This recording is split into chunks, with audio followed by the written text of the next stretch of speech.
What's going on, guys? So in this video, I want to break down the current known issues that the developers have officially called out, because this is the kind of stuff that can save you a whole lot of frustration if you are running into strange behavior in-game.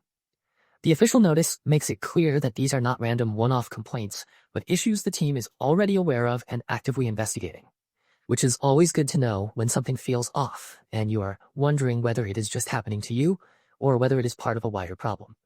Right at the top of the list, there is the issue where ongoing dispatch missions can get canceled under certain circumstances.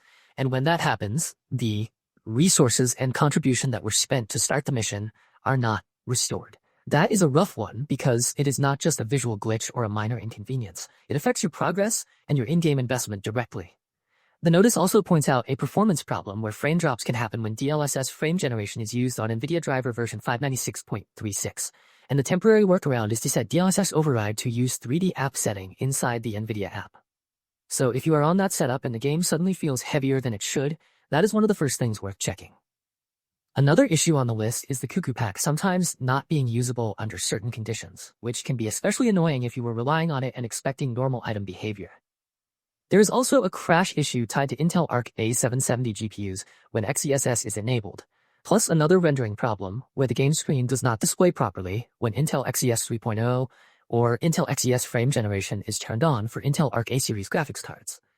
In other words, if you are using Intel's upscaling features and the image is acting strange or the game is crashing, that is already on the developer's radar. The notice even includes a specific NVIDIA case where GTX 1060 users can get a white screen when both FSR upscaling and frame generation are enabled, which is the sort of issue that can make the game look completely broken even though the root cause is tied to a very specific hardware and settings combination.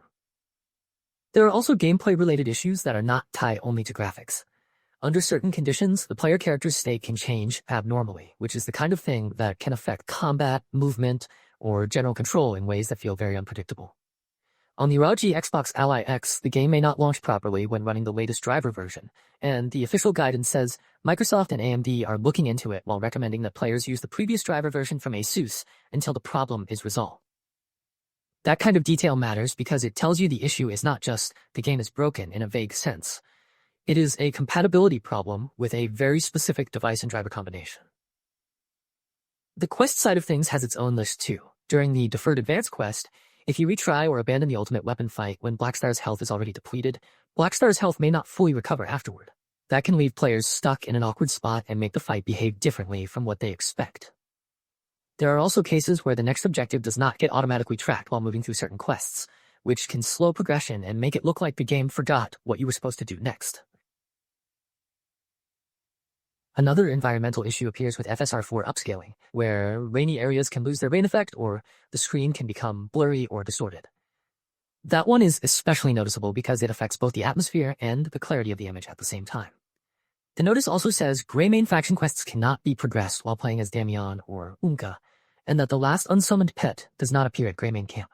So if you're wondering why a questline refuses to move forward or why a pet seems to vanish from where it should be, those are both recognized bugs rather than mysterious progression problems. On the control and interaction side, there is an issue where if evasion control is set to hold, the default evasion key still works even after the evasion key has been changed. That means your control mapping may not behave exactly the way you configured it, and that can be frustrating in the middle of combat when muscle memory and actual input behavior stop matching. Another bug affects Damian. If she dies immediately after using shield toss, she may no longer be able to use her shield or related skills, and the stated workaround is to save and reload if that happens. That is a very good example of a problem that sounds rare at first, but once it happens to you, it can completely interrupt the flow of play. For keyboard and mouse users, switching between the weapon and armor tabs in the quick slot equipment interface is not possible when an interactable object is nearby, which means even simple menu navigation can get blocked by the environment around your character. There is also a mount-related issue where NPCs required for quest progression cannot ride together on legendary animal mounts, which sounds funny on the surface but becomes a real blocker when you need those NPCs to cooperate for a quest to continue. On Mac, the colorblind filter is not applied to the UI when colorblind mode is enabled, so accessibility settings are not behaving as intended in that case. On PlayStation, entering characters rapidly with a virtual keyboard while naming a pet or horse can freeze the screen, and the official guidance is to enter characters slowly with brief pauses. There's also a resolution-related issue on keyboard and mouse where, If the game is set lower than the monitor's resolution, the selected position in housing mode does not match the actual position chosen. That one can make precise placement feel wrong even when you are sure your cursor is in the right spot. So when people talk about the current known issues, this is the bigger picture. It is a mix of performance problems, graphics API conflicts, device-specific launch issues, quest progression blockers, control bugs, pet mount oddities, and platform-specific UI problems, all of which can affect the experience in very different ways. Some are simple workarounds, some are tied to certain hardware and driver combinations, and some are the sort of bugs that only show up under specific gameplay conditions, which is why they can feel inconsistent from one player to the next. The important part is that the developers have already listed them publicly, which means these problems are being tracked and are not just being left to guesswork. So if you have been seeing crashes on Intel Arc, strange frame drops on NVIDIA with DLSS frame generation, white screens on GTX 1060 with FSR settings, quest progression that refuses to move forward, or strange input behavior after changing control options, those are all part of the known issue. Set the team has acknowledged.